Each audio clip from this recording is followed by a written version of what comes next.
Morning, everyone. I guess I got the green light to start. Welcome to the session to automate your business with external objects. We decided to change the title in the last minute because I'm gonna show you something that's coming up in 2 releases from now, in addition to the triggers and batch Apex with external objects. So I think you'll be certainly appreciating that. So my name is Thomas Pollingers. I've been at Salesforce now a bit over 5 years. I started first with flow and workflow, and then since about 2 years now, I've been working on everything integration, external systems, data import, and everything that goes along with getting your data in and out of Salesforce. This session is going to specifically focus on Salesforce Connect. A few may know about Salesforce Connect. Maybe a raise of hands to see, kind of like, that's great. So that's why I'm still gonna quickly just give a quick overview, so to level set, and just to get the key points across. One of the, so what is Salesforce Connect about? So it is what it means, so it's one of those terms that are easy to imagine. It's actually connecting your Salesforce org with data that sits outside of Salesforce org, so that data looks like it is actually local to your environment. However, it's actually hosted outside of it. So why would that be important? It's one of the things is data is usually inert, so it has an inertia that goes along with it. So the data likes to sit where it sits, so you want to bring your logic where your data sits. And so that's where Connect comes in, with all the way down from Apex to points and click, you can integrate now your data with Salesforce. Again, where does it appear on the platform? So on the left-hand side, you have the standard objects. So that's the workhorse of the vertical clouds. Typically accounts, contacts, opportunities.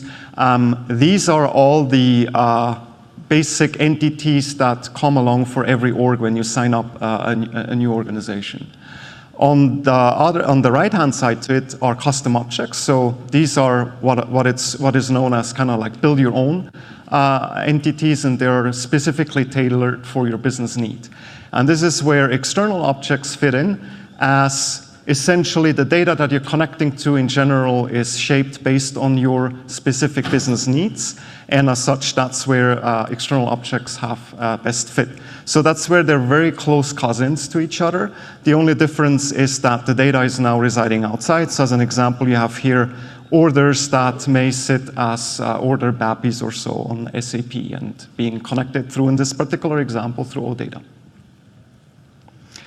Now on the larger picture of the various parts that external objects do integrate with is essentially everything, most everything you can do with custom objects. So things like Visualforce come to mind, Apex, Batch Apex, which is what I'm gonna talk about later. Then you get things like Search, SOCL, SOSL. Essentially the whole platform is available to you. Reporting as another example. Now there are a set of integration patterns if you're integrating with your business data. So the first and the most straightforward is if you already have an OData provider. So we're supporting OData version 2 and 4, and if you have such a provider, then you can, it's pretty much a point and click. You sync the external objects and everything is pretty much ready to go with a few minor adjustments that you need to do on the Salesforce side. Next down that also enables connectability into your middleware, so such as MuleSoft, which also has an OData provider, and as such you can participate in a larger integration scenario. I'm going to show a little example of that later. And then we're not leaving you stranded if you don't fit in any of these categories. So if you have another web accessible API, you can write a custom connector with Apex that you can connect to and pretty much talk to anything that's accessible on the web. And then last but not least, well, Salesforce, why not also connect to Salesforce? So we may have many orgs that you might want to connect the data locally and mix and match with your data locally. So that's another offering that we have. So as I talked before about middleware, this is a very small example of what integration at a larger scale allows you to do. So imagine that you have a warehouse that's represented by an SAP system, and you have an ordering system that is coordinated by MuleSoft, like with the application network, that you can connect various APIs together.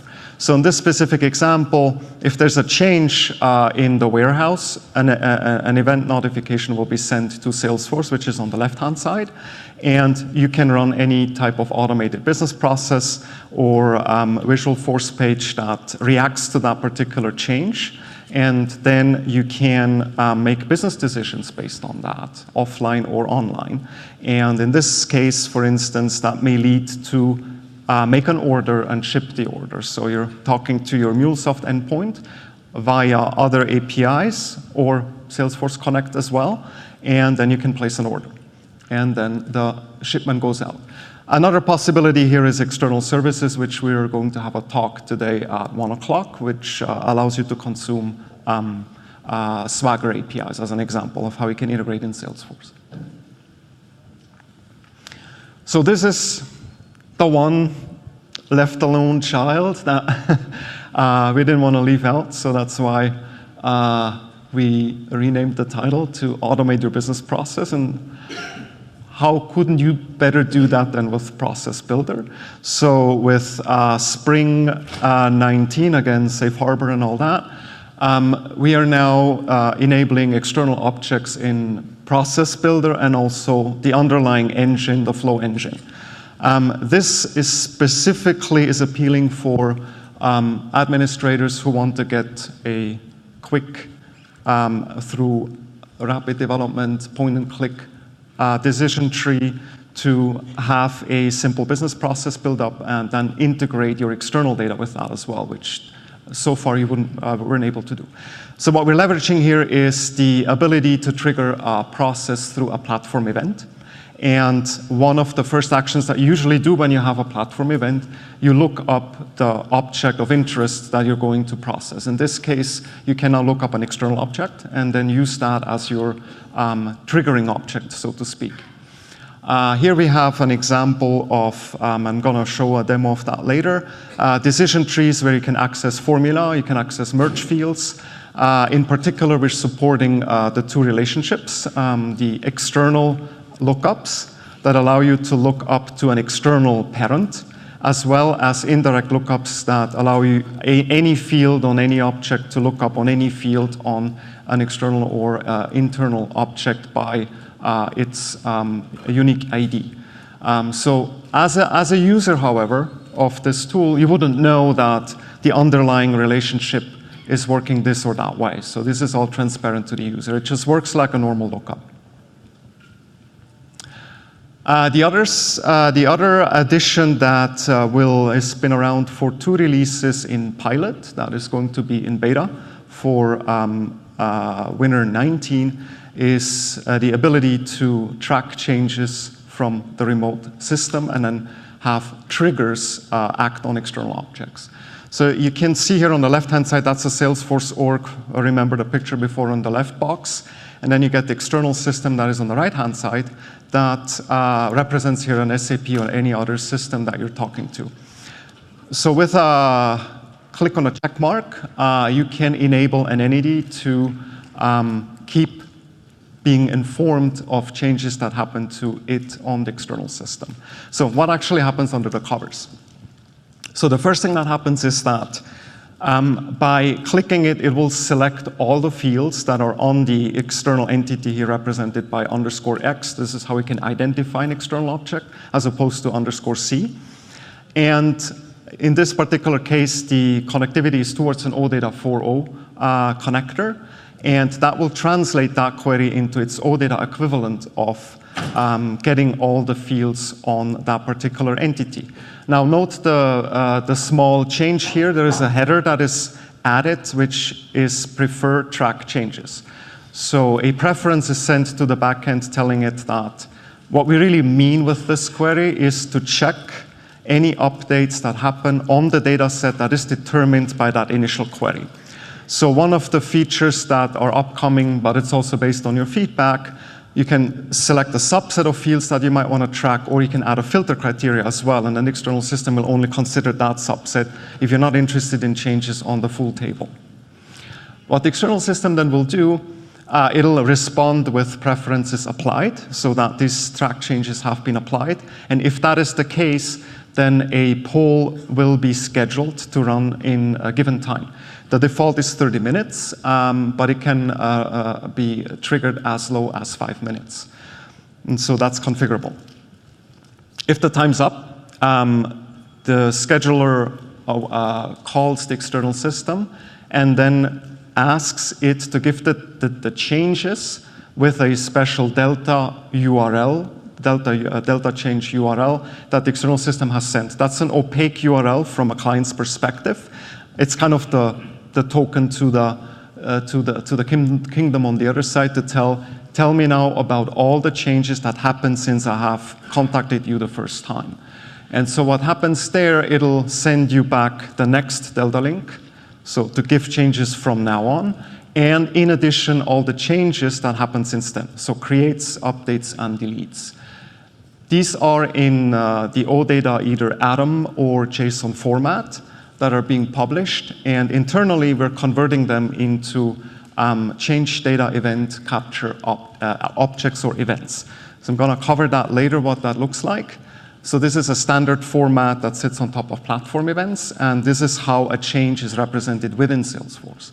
So that's published then either by triggering an Apex, so those are the subscriber to this event publication, and now you can run pretty much any logic that you want within Salesforce.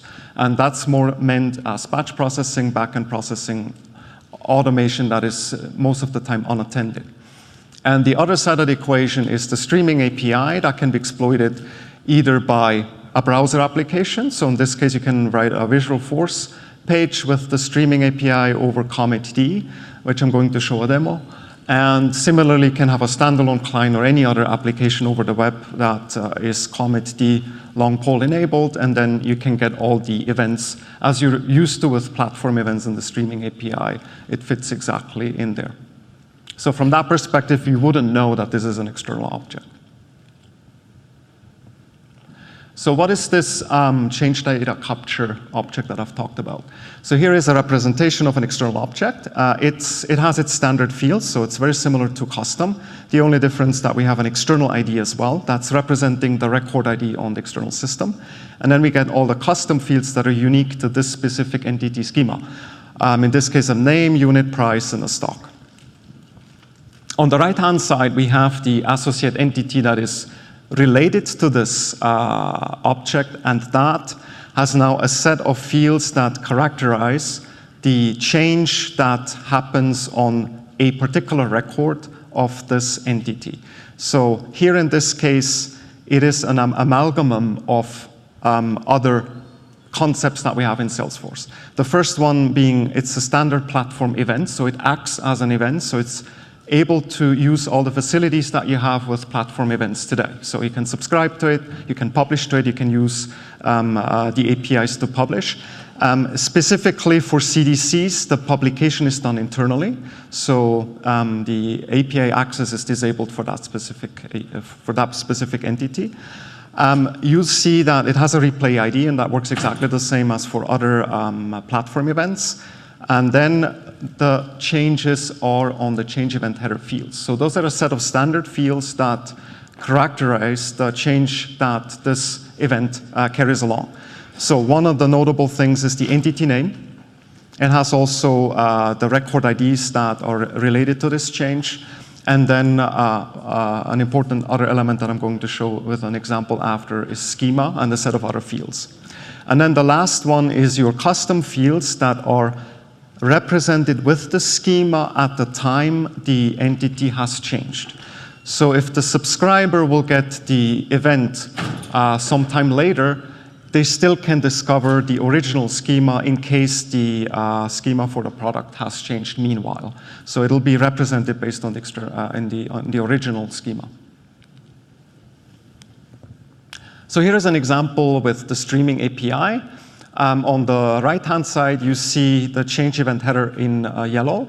And so that is the setup header that you get. So notable there is the entity name. This is a change type update. We have, this is an important field for if you want to do debugging or see what's going on. That's the change origin. That is the delta change URL. This is the token that we're getting from the external system. So in this specific example server that I have built, it says I want products, and my delta token is just a numeric value that represents the subscription at the time we were asking for changes. And then you get the record IDs at the bottom for which that change has happened. The record ID is important because remember, the event is not the entity itself. It's a change representation of it. So you need the record ID later to get the current values or the full set of values. If an event publication is published, a change event is published, it may only publish the fields that have changed. So not the full entity will be, the full record will be sent across. In this example, this producer decided to send everything, so you wouldn't know which fields have changed and which haven't. The need is that the most up-to-date values have to be sent. This is the core of how you would subscribe in commit D in JavaScript to embed that into your Visualforce pages or any other web application to subscribe to this channel. Now, all the channels are always on /data, and then / the name of the entity here, products, and then underscore, like, as you know, _C, _X, or _B for big objects. This is now an underscore change event, a double underscore change event that denotes such a change entity. Now on to Apex triggers. So this is the workhorse that you're familiar with on Salesforce. It really is the de facto tool to automate your business and do background operations and also obviously front-end operations with it. One important element to recall is that Apex triggers always participate in the current transaction of a record that you are changing. So you're being called with either a before or after trigger. So the before trigger allows you to validate and also make additional changes to that record that will then later be committed. And the after gives you a read-only view to that, but you can change other records that participate in that same transaction. So the important thing to remember is every Apex trigger participates in the current transaction in Salesforce where the change has happened. Now, contrasting that with Apex triggers on an external object, they first of all get the event to that record that's changed and not the record itself. And that event is something that happened in the past. It's immutable, it's been created, you can't change it, you can't query it. It's being published to you as a subscriber. And so the only operation that we allow is after insert. So once an event has been created, that trigger is called, it's read-only, and typically what you do there is you query the latest state of the external object. But your business may be different. All that you might need is, well, I know this external ID has related objects, so I can query internal objects based on the Salesforce ID that I've been given and do anything that I want. But if you want to work on the external object, you typically what I've illustrated here with, I'm doing a select on this product _X, and I'm getting all the values, for instance, where the stock is less than 5, as an example, and do something special with that. Some other notable differences is this has its own transaction, so you can do other changes as you want within that transaction. You can choose not to do any additional changes, which means there's a much higher throughput. Potentially once we'll be able to send much larger batches of events, which you can then like filter through much quicker and have a much bigger throughput through that. So now where can you enable that feature? So you go into the trigger setup and you toggle the data change track flag in there, and that will disable or enable the data change tracking. Now, a thing to note is that for the upcoming release, and as far as we've had that feature, when you're enabling that, it actually starts sending the pull request to the external service right away. So what we're working on for the GA version is to have two different settings. One is that be ready for enabling that for change tracking, which means be aware of the data change events that come along with that, so that you can write your Apex triggers without it actually going out to the external system. In this particular release, that's one thing to take note. Now, a few points to remember as well when using the feature is thinking about your provider readiness. So as I've talked before, this is available for OData 4.0. We're only doing polling at this time. A next level up feature that is in the OData spec is a callback mechanism by sending the header OData callback. What that does, it sends back straight away a notification to a URL that you publish that the external system should call, but that all it does is just telling you there are changes available. So this is kind of a triggering mechanism to get the polling going. So that can be neatly built on top of what we already have, and especially that is also based on feedback as to whether you need immediate attention or whether background operation is more the kind of use cases that you're looking after. A few notable items are that we're looking at expanding that feature for other connectors. So one of them is obviously Salesforce itself, with the advent of CDC events that are now going to be GA soon in a release or two. So that means you can subscribe to another Salesforce org and have its changes be streamed over, and they can be then captured as another external system within Salesforce. So you wouldn't know the difference between that being another Salesforce or some other external system. And then last but not least, obviously also the ability to have that in Apex. So there will be some SDK enhancements that you can build your own tracking mechanism that you may have built in-house, and so you can plug that into and send the changes back in that way, and then participate in this mechanism as well. Today, the known OData vendors that have OData change tracking enabled is SAP NetWeaver Gateway and then Microsoft Dynamics. So with all the dry theory, I would like to jump over to the demo. So here is a small illustration of what you can do with that. So we have, with the theme of blazing your trail, so we have here Joey and Margot that are kind of backpackers and like everything out in the wilderness. And so they are subscribed to you can imagine a Salesforce portal where you get deals, everything outdoors.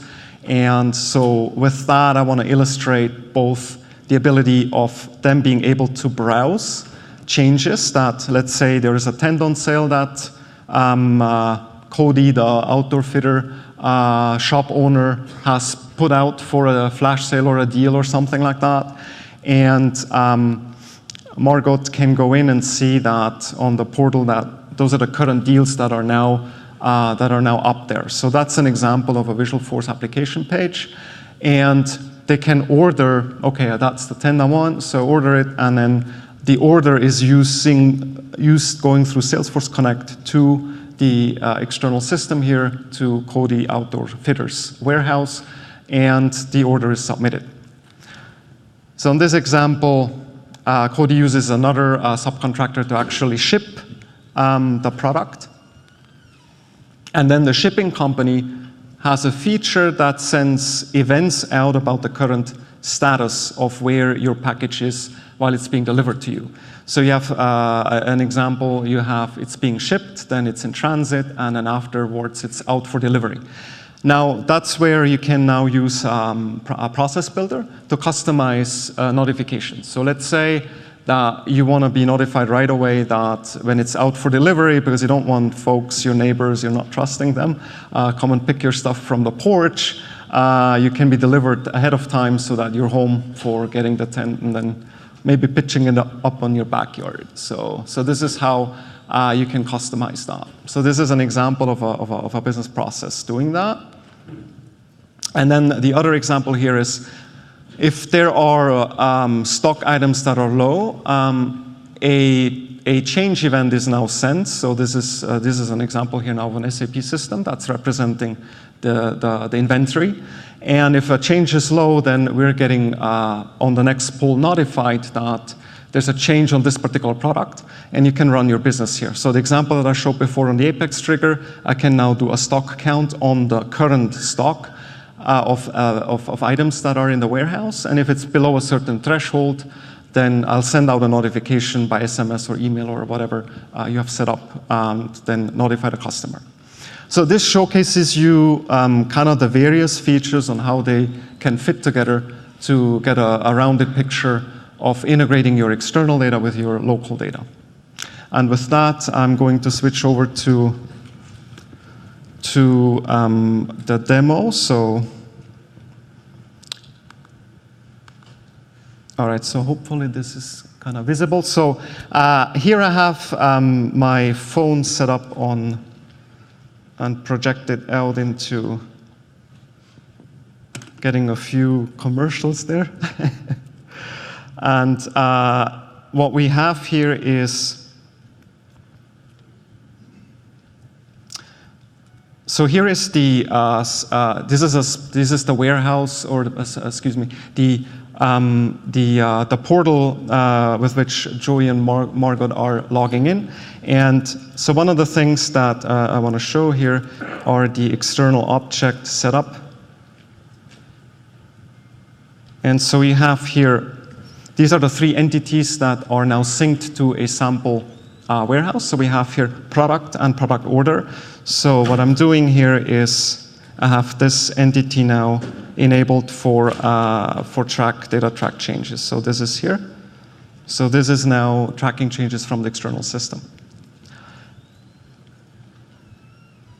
And so now if I am choosing the role of, let's say, Margot, and I'm logging into the application, I'll be seeing the portal application. And I can customize that. So we have here my deals page. So what you can do here, these are all the customers that I care about. So I could add Joey as well as a user here. I can add a set of users where I want to customize notifications. So this is a very simple app that is demonstrating the Apex trigger. So here I want to be notified on low deals, and I want to be notified when an order has been accepted. And we have both email and SMS. So if the SMS god is not happy, I will try the email one. So this is the setup, and then we have here, this is the portal application, which has essentially the latest set of deals that Margot can browse. So it's here ordered by the latest update, and you can look at descriptions of the deals that are there, and then you can also order items that you like to buy right away from this page. So now we are going to showcase, so this is an application, and I could not resist adding a slide with a little wine bottle there, because you'll have to have that along with your backpacking trip. So this is Cody on his warehouse, and this is how he administers that. So this is a homegrown application, and this talks straight away into OData. So that's the same OData service that Salesforce talks to, but this is an external application. So to demonstrate that the change can actually occur either from within Salesforce or from without. So in this case, we have here the list of products. So Cody can go, and it's a very simple application. So all that I've done here is just the top 10 items. I can sort them by brand. I can look at the categories and things that I have here. And so one of the things that Cody wants to do is he got a note from his warehouse that, okay, it's getting a little bit overstocked, so there are items that are piling up. So he can go here and then look at what are the items that are high on the list. So there's like, wow, there's quite a few things on the inventory. So in this case, he picks the, let's say the tent here. Even though it has a high order limit, so there's still many on stock, so he decides to lower the price. So is doing the math and thinks that 150 should be a good price. So he's updating that. And then another item is, he noticed that there are a few items that have 0 count in stock. So he did an inventory and then actually saw that, well, indeed, no, I do have a few items of that too, so let me update the stock item on that and do that. So there can be price changes, any type of things that Cody is doing there. He can add new products and things of that. All these things that happen on the back end will now be sent to Salesforce. And here in this application, so I've been cheating here a little bit. You notice that this is much faster than 5 minutes. So this is a special server that I set up where I lowered it down to a minute change. So usually it is 5 minutes. There's still a lot of use cases where while you're working, you may get delayed notifications and things like that. But it's also for you to give feedback as to what kind of applications you want to build and whether you need a lower rate of that. So I think to keep in mind here is obviously that you're pounding the backend system much heavier if you have a higher frequency. So with that, we have now, this one here is in stock, and we get now the 10. So Margot decides that she wants to buy 2 of those, and she would like 3, but it's like, oh, yeah, no, can't do. All right, let's get 2. And placing the order, and now you see that the 2 orders have been placed. So this is a very simple query. After I've placed the order, I check are the orders there. So that's actually not triggered by change events. But the change events should be coming through. All right, there they are. And just to showcase. And then there are also the product updates as you've ordered. Now there's 1 or 2 less on the stock will be reflected now on the UI. So let's see whether we will also get yeah. So this is now what you'll see. So this is an SMS application where you're getting notified about, yeah, your order has been placed, and you get a low on stock event so that I can react to it and buy it right away. So that's an example of how you can use that feature. So I want to jump into the other example that I mentioned, which is the ability to have external objects on Salesforce business processes. And for that, we are going to open up again the setup page.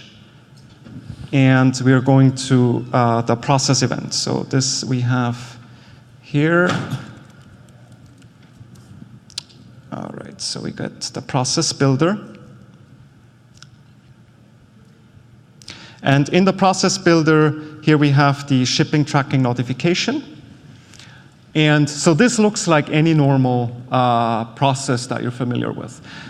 So this one is triggered by an event. So this is now the shipment tracking event.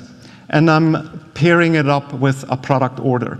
And so the product order is sent along with the tracking event. So these are custom fields that the shipment company brings along. So you can now tie the product order with your, and that's in this case an external ID.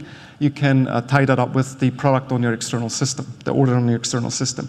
That becomes now your triggering object, with which you can now, both on the event and on the triggering object, write rules in the decision tree simply by point and click, allowing you to say here, when it's shipped, then I want to post a chat. Right, in this case, you can see that I have now merge fields that are supported. I can now navigate the external object, its parent tree or the direct fields. Similarly, I can also integrate. In this case, I wrote an invocable Apex class, with which you can expose functionality and then also call that from within a process, so that all that you need to do is you set the fields, and with formula here, this is a somewhat more complex formula, you can write pretty much anything that you want that you're used to within Process Builder. And note that you don't know anything, or don't have to know anything about the lookup relationships in this example. So to showcase how this looks like, just gonna, usually when a process is active, you can modify that.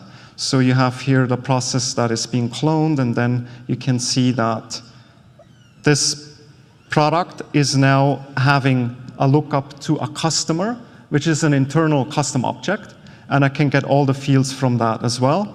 Similarly, I can look up to the product itself, which is itself an external object, and it has also a lookup to an external object as well, so you can basically walk up the parent hierarchy as you're used to in the process.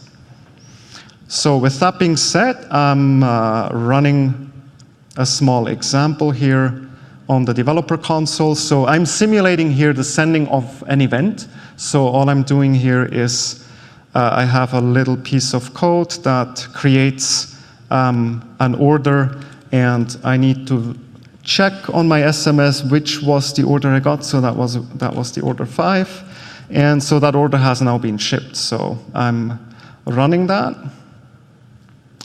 And then, so this is now the shipped event that is going out. And then I should hopefully get at some point a notification on the SMS that the order has been shipped. So here you can see that this event has been inserted and published and now being sent to the clients. One quick thing that I want to show here is, all right, the demo gods were smiling on me today. That doesn't always happen, so if something goes wrong, what do you do? So Workbench is one of your helpers here. So I'm going to show you one of many smaller tricks. We are publishing the scheduled action and make them available as queryable entities that's known as background operation. So with that, you can monitor what is going on in your system. Are the jobs being scheduled, or were there any errors or so that happened while it was running? So what you do is you select the background operations, which is here. The best way is typically you can get all the fields or whatever subset of fields that you like, and you want to sort them by the latest first. And you can also filter the worker URI. This is all documented, so it's typically ending all the changes that are published. So the different background operations running, the track change events happen under data-changes. And then you can run that query. Starts with, that should actually end with that.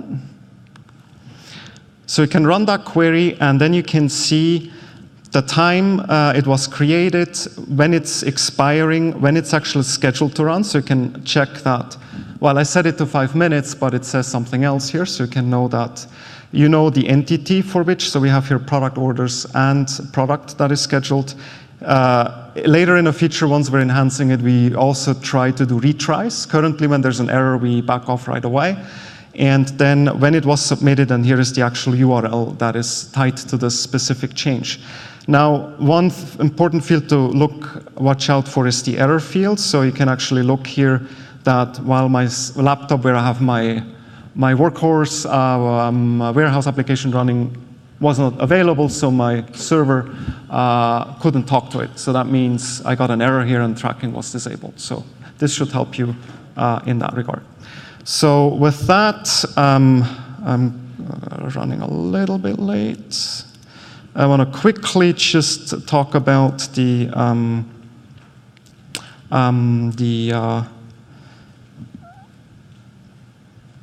what's coming up.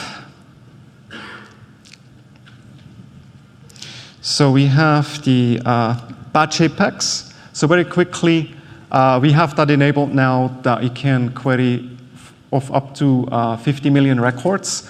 by implementing the query locator. So it used to be for iterable up to 50,000 records. You can do that now with that as well. This is an example of how this looks like any normal batch Apex, so it actually just fits in right away.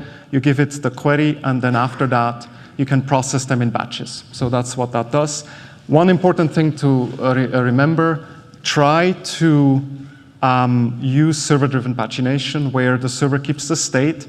So while there are changes that happen as you're cursing through these patches, you're not getting items that are left out or duplicate events. If you can do that, we try to do our best, but you have to cope for duplicate or skipped events as we're trying to do the top and skip calculations based on that.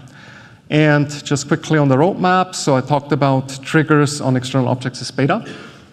We have report and packaging enhancements in Winter 19. For Spring, as I talked about, triggers are going to be GA, and we also now support external object enablement, and I believe that is going to be GA as well for flows and business processes. And then longer term, flexible limits. So if you're increasing your limit so that you're not getting penalized, that's one example of that.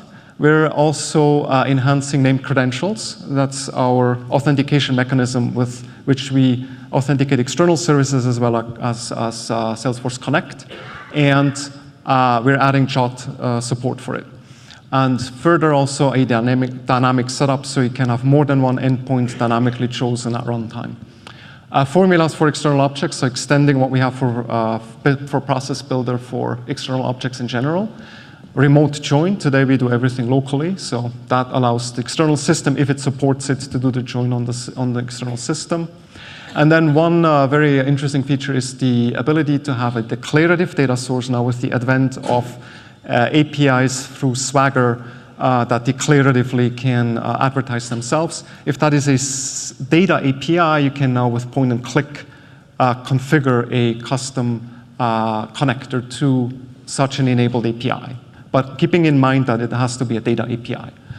And then extending triggers, as I talked about. And then the last one is multi-source virtualizations. If you have many orgs, you don't want to set up an entity for each one of these connections so that they're locally represented as a virtual representative of many tables that are in your external system. So that's kind of the longer term. Here are a couple resources. One to point out, the demo that I've shown there hopefully should be available soon on that public GitHub. So you can take that client app, play with it, just keeping in mind that the server itself is not part of that. So you need to have an equivalent OData capable service that has that feature enabled, and then that should help you build your application. So with that, a little bit over time, if there are any questions. Sure. I don't know whether well, probably if you speak up, I can hear. Do you plan on going past OData 4 to other connectors? So the question is whether we're planning to go past OData 4. So there's an update to the OData 4 spec, so we're going to support that as well.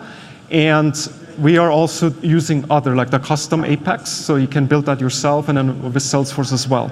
Now, the OData 4 capability has to be given by the provider itself. So if they don't have it, then we can't plug into it. Sure. Any other questions? Any plans for supporting external objects in external objects in the data flow setup? Because that's one of the things that we run into all the time. If you want to use EA as a unified, analytics mechanism, a lot of data resides outside. We don't know how to do that. Right. So that is a very crucial question now. The thing there is, analytics has to work on a big data set. So now the catch-22 is you have to bring all that data in.